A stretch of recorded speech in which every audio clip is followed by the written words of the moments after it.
Toda vez que eu me empenho para superar um defeito meu, eu estou trabalhando por mim.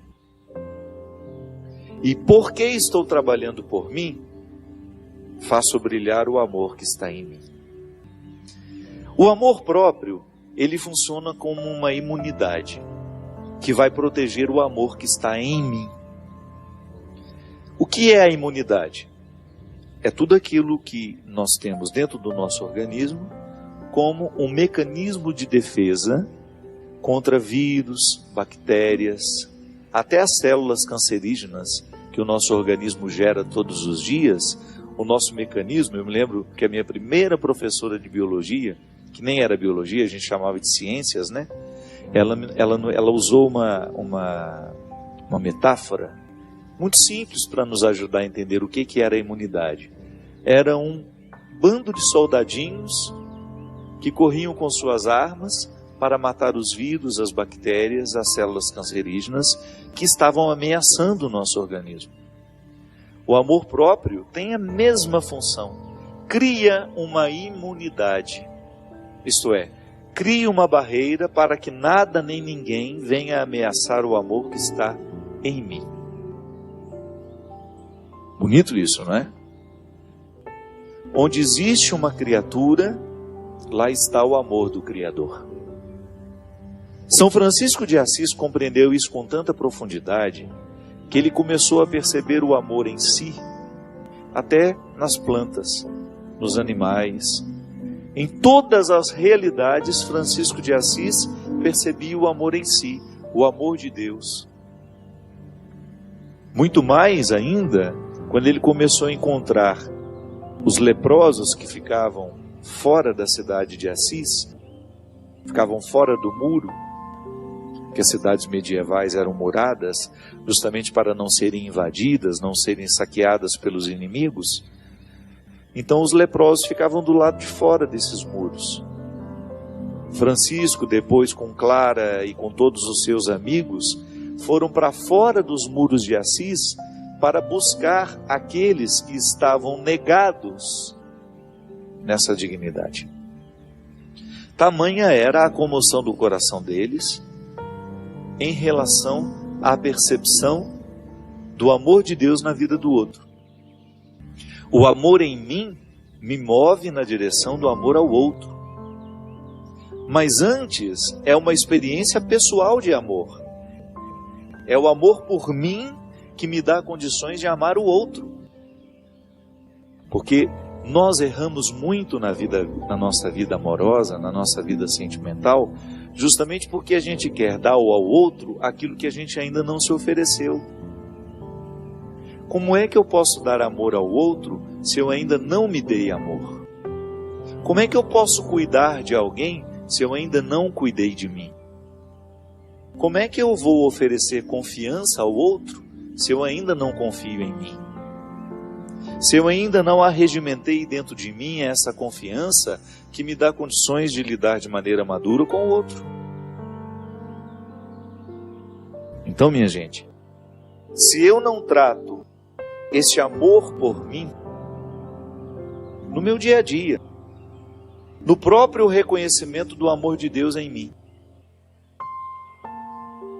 eu me recordando diariamente que eu sou um território sagrado, que eu não posso ser banalizado, que o outro não tem o direito de vir saquear as minhas riquezas.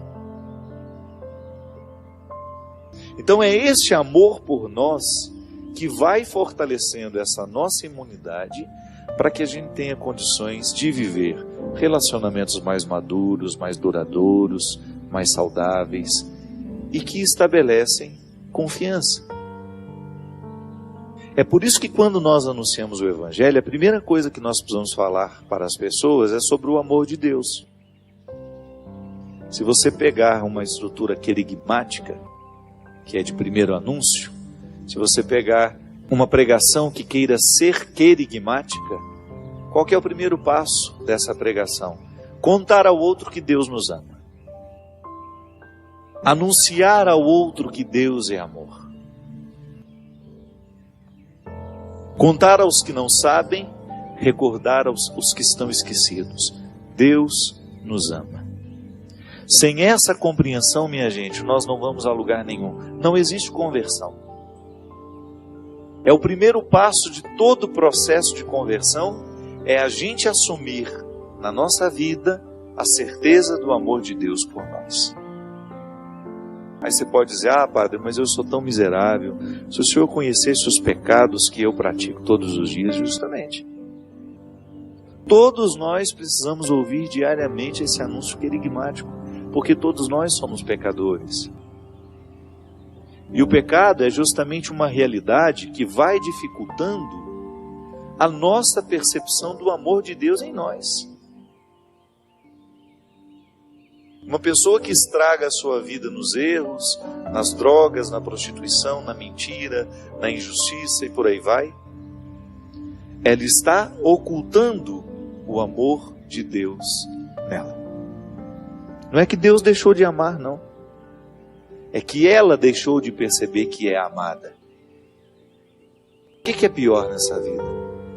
É justamente a gente esquecer que Deus nos ama.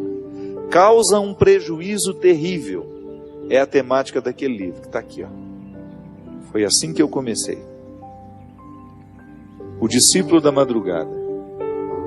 O Discípulo da Madrugada foi um livro que eu escrevi ao longo da minha vida. E sabe como que ele começou a ganhar o corpo? Porque antes de um livro virar esse monte de página, ele fica na cabeça da gente, né? Engraçado, parece que tudo vai desencadeando o livro. Os encontros, as pregações que você vai fazendo, parece que Deus vai te perseguindo ali, para você poder formatar as ideias dentro de você e você ter condições de depois escrever. Porque é impressionante, minha gente. Isso aqui faz diferença na vida de uma pessoa. Um livro. Porque ele entra na nossa cabeça e ele vai morar no coração da gente. Ele muda as nossas perspectivas.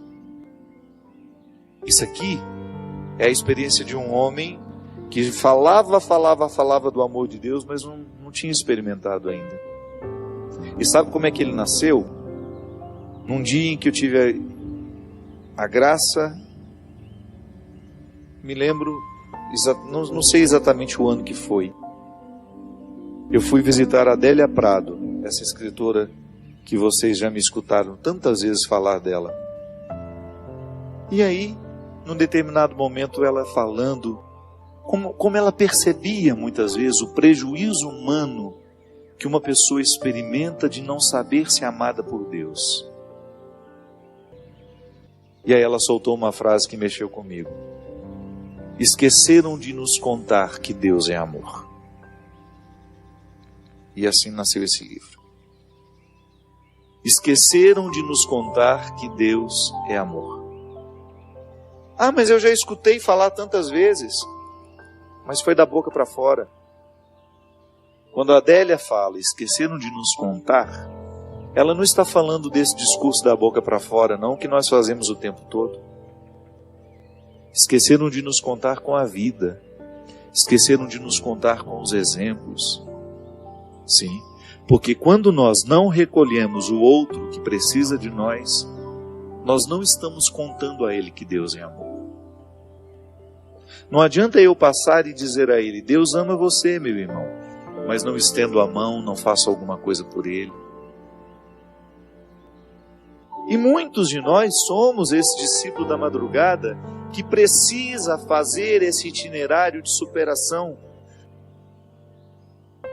Todos nós precisamos fazer a travessia desse discípulo da madrugada, que num determinado momento da vida escutou Jesus falando das bem-aventuranças, e o seu coração foi plenamente iluminado por aquela palavra.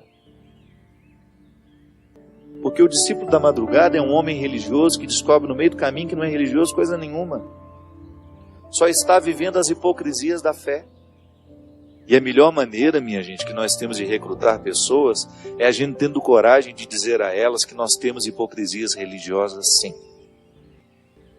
Aí eles percebem que nós estamos lidando com a verdade.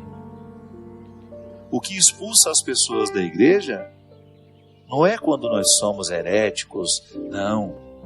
Quando nós falamos algumas bobagens, não.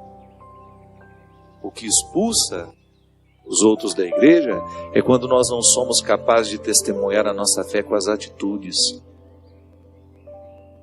A nossa perdição não está no discurso. A nossa perdição está justamente no momento que nós não agimos conforme o Evangelho.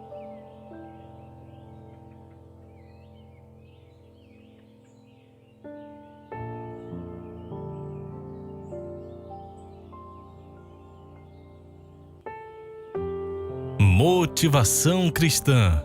A Deus toda glória e louvor.